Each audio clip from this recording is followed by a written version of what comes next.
Welcome into the latest edition of ESPN FC. I'm Dan Thomas, joined by Craig Burley and Shaka Hislop. We also welcome to the programme Julien, and it's with Jules that we start with. Jules, who would have thought we'd be starting the show by discussing the possibility of Robert Lewandowski going to Manchester City? Where the blooming heck has this come from?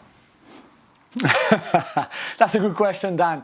I mean, let's start with the Lewandowski side, if you want. You know that 2 years ago he changed agents to go with Pini Zahavi because he wanted, I think, a move, especially to Real Madrid, but to go abroad.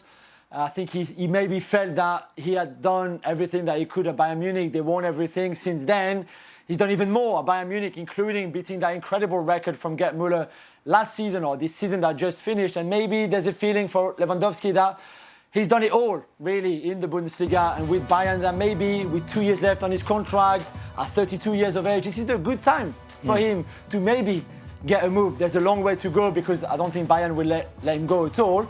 And if you're City, we know they're looking for a striker. We know that on their very amazing short list, there is Harry Kane, of course, probably Erling Haaland as well, and Robert Lewandowski. And Pep Guardiola and Lewandowski have worked together before, of course, at Bayern Munich, and maybe Pep would love to be reunited with him.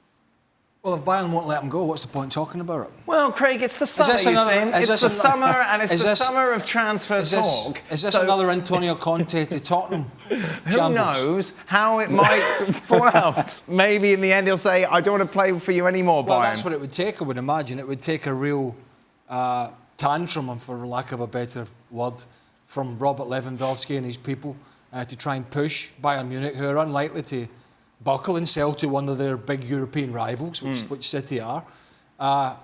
So, yeah, I mean, I find this, unless he does what I said, I don't think that's going to happen, do you? I think Lewandowski and his camp welcomes the speculation. You've got 2 years left on your contract. Right now is the time you expect to start negotiating. He's soon to be, 33. So it makes sense that with this speculation, Bayern Munich either says we're going to let you go or we're going to renew, given that you've got 2 years left. Whichever way, it's a win-win for Lewandowski and his camp. I welcome it. Is this a sign that Manchester City are waving the white flag on Harry Kane, Jules? I don't think so. I think it's clever for them, regardless of what kind of discussion that they had. Even it might just be between Pini Zahavi and Chiki Begiristain. So which means that this is like ground zero of a transfer negotiation, if you want. But still, it shows that they're not just on the idea of having Harry Kane or no one. It's just that they're out there, they're looking, they're discussing, talking to people. That could be Charlie Kane, Harry's brother. That could be Pini Zahavi for Lewandowski. It could be Mino Raiola for Erling Haaland. It could be someone else. But they're out there, and I think they sussing it out, what they can do with who, how, for how much.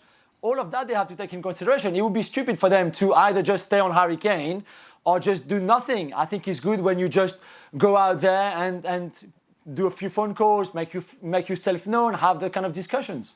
People think there's a ceiling, or people think there isn't a ceiling for Man City and some clubs, but there is. And maybe that ceiling will be pushed a bit higher because it's a striker.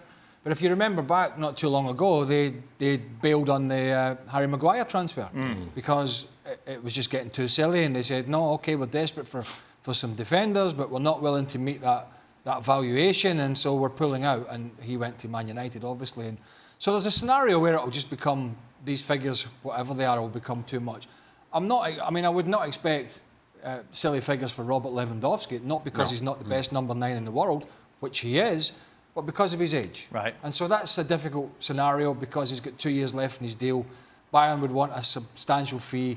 That's just not going to happen for a guy who, as Shaq said, will be 33 in a couple of months' time. So Harry Kane's a more realistic option in terms of an age, but maybe not in terms of price. The issue with City and that ceiling that you talk about is you look at PSG and the spending that they're doing. And as Jules puts it, financial fair play has been relaxed because of the pandemic. So now if clubs have money or owners want to put their own money, they aren't going to be held as strictly to those standards as previously. So now that somehow seems to mean, or people think it means, that if you're rich enough, if you've got an oil well in your back garden, as Abramovich or City seem to do, you can spend the 150 or 200 million or whatever it is and not fall afoul of financial fair play because of the relaxing. So therefore, if you're Spurs, you're thinking, well, let me hold out and see exactly how far I can push it. But I tell you talk about,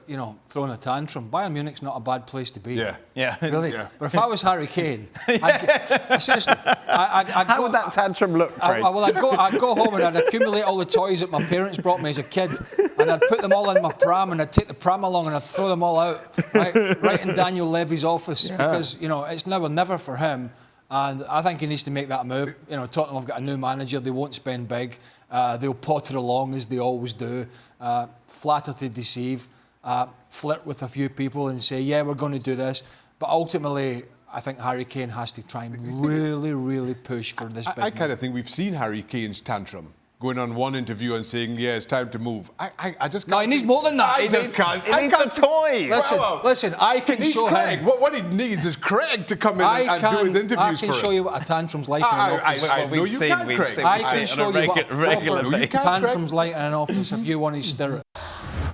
Well, thank you very much for watching ESPN on YouTube. For more sports highlights and analysis, be sure to download the ESPN app. And for live streaming, premium content, and let's not forget as well, ESPN FC 7 days a week. Subscribe to ESPN Plus.